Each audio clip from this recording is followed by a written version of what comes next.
என்னைக்காவது ஒரு நாள் நான் வந்து முருகதாஸ் சார் டைரக்ஷனில் நடிக்கணும், சங்கர் சார் டைரக்ஷனில் நடிக்கணும், அதுதான் என்னுடைய ஆசை.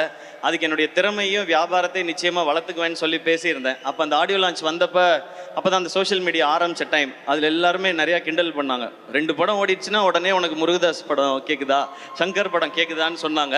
ஆனால் அன்றைக்கி ஒரு நம்பிக்கை மட்டும் இருந்துச்சு. விடாமல் உழைச்சா என்றைக்கோ ஒரு நாள் அது நடந்துரும்ன்ற நம்பிக்கை இருந்துச்சு. நீங்கள் கை தட்டிக்கிட்டே இருந்தீங்க, நான் ஓடிக்கிட்டே இருந்தேன். இன்னைக்கு மதராசி ஏஆர் முருகதாஸ் சார் டைரக்ஷனில் நான் ஹீரோ இங்கே நின்று பேசிக்கிட்டு இருக்கேன். நீங்கள் ஒர்க் பண்ண ஹீரோஸ்லாம் பார்த்தா சூப்பர் ஸ்டார் ரஜினி சார், இந்த பக்கம் சிரஞ்சீவி சார், இந்த பக்கம் மகேஷ் பாபு சார், அப்புறம் ஆமீர் கான் சார், சல்மான் கான் சார், இந்த வரிசையில் சிவகார்த்திகேயனையும் சேர்த்துக்கிட்டதுக்கு ரொம்ப தேங்க்ஸ். எனக்கு இன்னொரு பர்சனலாக ஒரு கனெக்ஷன் இருக்குது. முருகதாஸ் சார் உங்கள் பேரில் என் அப்பா பேரும் இருக்குது, அது ஒரு கனெக்ஷன். இது நீங்கள் ஒரு இன்டர்வியூவில் சொல்லியிருந்தீங்க, என்கிட்டையும் சொன்னீங்க. இந்த கதை ரொம்ப வருஷத்துக்கு முன்னாடி எஸ்ஆர்கேக்கு சொன்னேன் அப்படின்னு சொன்னீங்க. இந்த எஸ்ஆர்கே பண்ண வேண்டிய படம் இந்த எஸ்கே பண்ணதே ஒரு பெரிய பெரிய பாக்கியம் சார். இது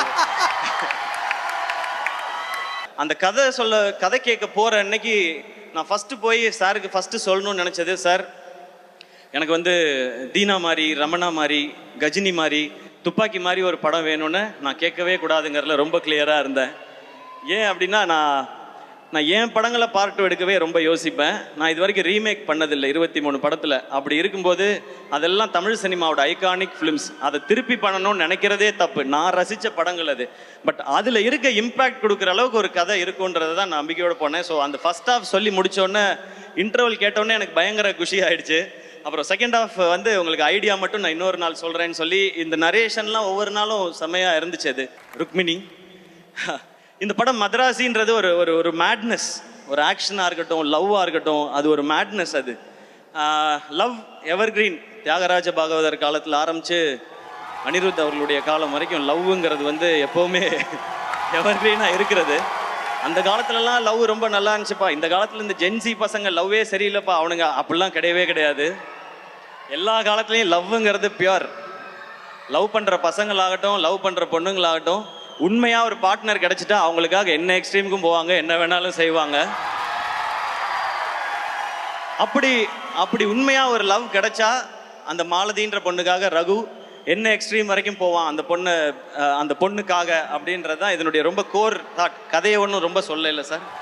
ஸோ அதான் சொல்லிட்டேன், அப்புறம் என்னன்றீங்களா சார்? இல்லை ஓகே சார், அவ்வளோட நிறுத்திக்கிறேன் சார். நான் அவங்கள தொடர்ந்து அடுத்து நான் பேச போகிறது என்னுடைய உயிர் நண்பன், rock star, the most eligible bachelor,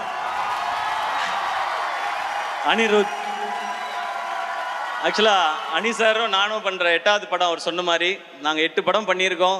அது இல்லாமல் ஏகப்பட்ட ப்ரோமோ வீடியோ பண்ணியிருக்கோம். பட் இந்த எக்ஸ்பீரியன்ஸ் வந்து எங்கள் 2 பேருக்குள்ளே இருக்கிறது வந்து ஒரு ஹீரோ, மியூசிக் டைரக்டர், ஒரு ஆர்டிஸ்ட், டெக்னீஷியன் அப்படி இருந்ததே கிடையாது. இது என்றைக்குமே அந்த ஃப்ரெண்டுன்றதுக்கும் ஒரு ஸ்டெப் மேலேன்னு நினைக்கிறேன். எனக்கு அவர் அவ்வளோ பிடிக்கும். எதிர்நீச்சல் ஹிட் ஆனப்போ நான் போய் அவர்கிட்ட சொன்னேன், சார் பாட்டெல்லாம் பயங்கரமாக போட்டிங்க, ஆல் காலேஜ் கேர்ள்ஸ், ஃபாரின் எல்லா பக்கமும் என்னை கொண்டு போய் சேர்த்துட்டீங்கன்னு. அவர் அவ்வளோ ஸ்வீட்டாக திரும்ப ஒரு பதில் சொன்னார், இல்லை சார் நீங்கள் தான் என் பாட்டை கொண்டு போய் பிஎன்சியில் சேர்த்துருக்கீங்கன்னு சொன்னார். எல்லோரும் கேட்பாங்க உங்கள் 2 பேர் காம்பினேஷனோட சக்ஸஸ்க்கு என்ன ரீசன்னு. இதுதான் ரீசன். நான் அவர் தான் காரணம்னு சொல்லுவேன், அவர் என்ன தான் காரணம்னு சொல்லுவார். பட் முழு காரணம் அந்த ஆள் மட்டும்தாங்க. நமக்கு என்ன தெரியும் பாட்டை பற்றி? அவராக பாட்டு போட்டு இதுதான் பாட்டுன்னு அனுப்புவார். அவர் நடுவில் சொன்னார், நான் வந்து ஃபீல்ட் அவுட் ஆனாலும் எஸ்கேக்காக அதெல்லாம் வாய்ப்பே கிடையாது. இன்றைக்கி ஷாருக் கானில் ஆரம்பித்து எல்லாருக்கும் பாட்டு ஹிட்டு 1000 கோடிலாம் பார்த்துட்டார். இன்னும் 2000 இருக்குது, 3000 இருக்குது, 4000 இருக்குது. பல ரெக்கார்டுகள் நம்ம பண்ண வேண்டியிருக்கு சார். நம்ம மீன்ஸ் நீங்கள், அதில் நானும் சேர்ந்துப்பேன். அனி இஸ் மை ஃப்ரெண்ட் அப்படின்னு.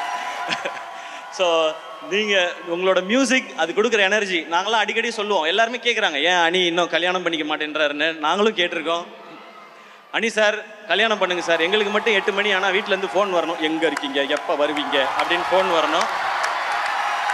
இவர் 8 மணிக்கு தான் எந்திரிப்பாரு ஜாலியாக, இன்னைக்கு ஒர்க் பண்ணுவோமா அப்படின்னு. அதெல்லாம் பார்க்கும்போது நமக்கு ஒரு மாதிரி இருக்கும். அப்போல்லாம் நான் கேட்போம், ஏன் சார் கல்யாணம் பண்ண மாட்டேங்க? விடுங்க சார் ஜாலியாக இருக்கேன்னு. பட் அவர் ஜாலியாக இருந்தால் நமக்கு ஹிட்டு பாட்டு வருது. நமக்கு ஹிட்டு பாட்டு வேணுமா, அவர் கல்யாணம் நடக்கணுமான்னு யோசிச்சு பார்த்தேன். நமக்கு ஹிட்டு பாட்டு தான் வேணும். அதனால் நீங்கள் ஜாலியாகவே இருங்க சார், எங்களுக்கு வைப் பண்ண பாட்டு கொடுத்துக்கிட்டே இருங்க sir. Okay sir, thank you sir. So villain யார் பண்ணுறா அப்படின் போது சார் சொன்னாங்க வித்யுத் ஜாம்வால் அப்படின்னாங்க. வித்யுத் ஜாம்வாலா, அட்டேங்க அப்பா பயங்கரமாக இருப்பாப்லையே அப்படின்னு சொல்லி தான் எனக்கு தோணுச்சு. அப்போ ஒரு ஷூட்டிங் ஸ்பாட் வந்தப்போ ஃபர்ஸ்ட் டே சந்திக்க போகிறேன். நான் என்ன பண்ணேன், தூத்துக்குடியில் ஷூட் பண்ணும்போது காலையில் 4 மணிக்கு எந்திரிச்சு திருச்செந்தூர் கோயில் போகிறதுக்காக கிளம்பிட்டு இருந்தேன். நான் வெளியே வந்தால் தூரத்தில் ஒரு உருவம், நல்ல ஹைட்டு, கை வந்து கிரிக்கெட் பேட் மாதிரி இருக்கு. ஆள் அப்படியே திரும்பினா அது வித்யுத் ஜாமால். அது அவர் வந்து ஹாய் அப்படின்னு கை கொடுத்தாரு.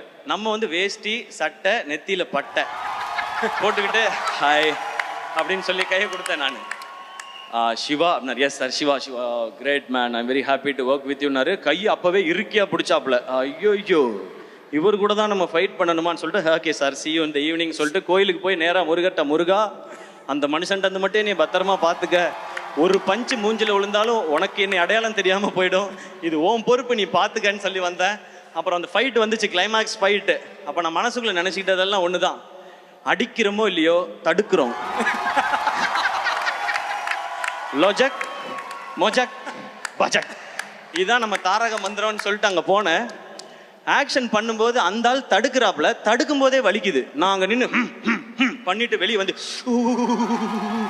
இந்த ஆள் உண்மையிலே அடிக்கிறான், இதை விடக்கூடாது.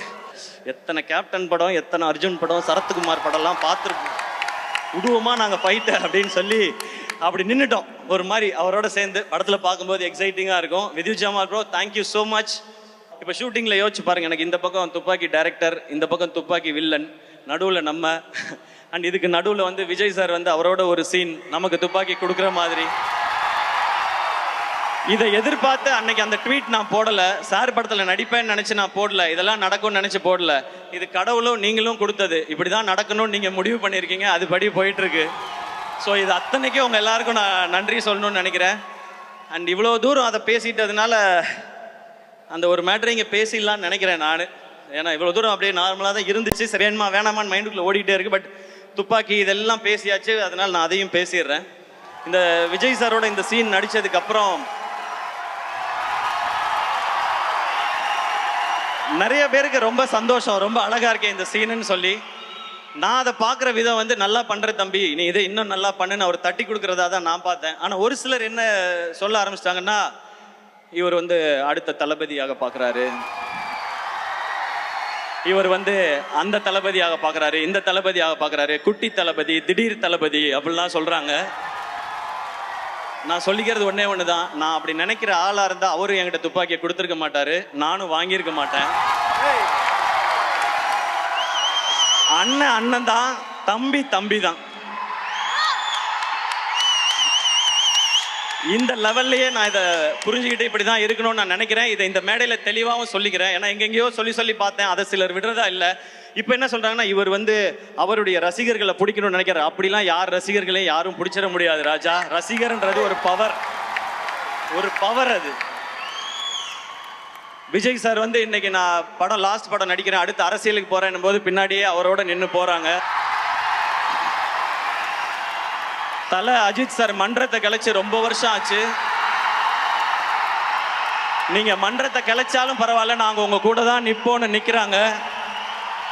இந்த பக்கம் கமல் சார், அவர் மாதிரி பெர்ஃபார்ம் பண்ண இந்தியாவிலே ஆள் கிடையாது. அவர் வெற்றி தோல்வி இதெல்லாம் விட்டுட்டு உண்மையான கலைஞன், என்னோட கலைஞன், உலகநாயகன் கூட இன்னமும் நிற்கிறாங்க.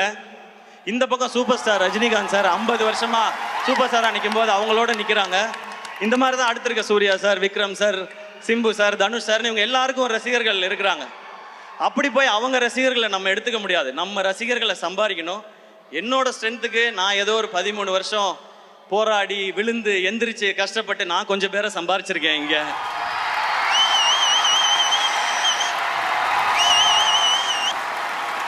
லைஃப்ல சக்சஸ்ங்கிறது இந்த பாக்ஸ் ஆஃபீஸ் நம்பர்ஸ் அது வர்றது அது இல்லவே இல்லை. அது நம்ம எவ்வளோ அன்பை சம்பாதிக்கிறோன்றது ஒரு பக்கம். இன்னொன்று, நம்ம தோற்றுருவோமோன்னு எல்லாருக்குள்ளேயும் ஒரு பயம் இருக்குல்ல, அந்த பயம் எப்போ இவன் ஜெயிச்சிருவானோன்னு மற்றவனுக்கு மாறுதோ அதுதான் உண்மையான சக்ஸஸ். இதை மைண்டில் வச்சுக்கோங்க. நம்ம ரொம்ப தூரம் பயணிக்க வேண்டியது இருக்கு, சேர்ந்து நிறைய நல்ல விஷயங்களையும் செய்வோம் நம்மளால முடிஞ்சதை. உடனுக்குடன் செய்திகளை தெரிந்து கொள்ள சன் நியூஸ் பெல் ஐகானை கிளிக் பண்ணுங்க.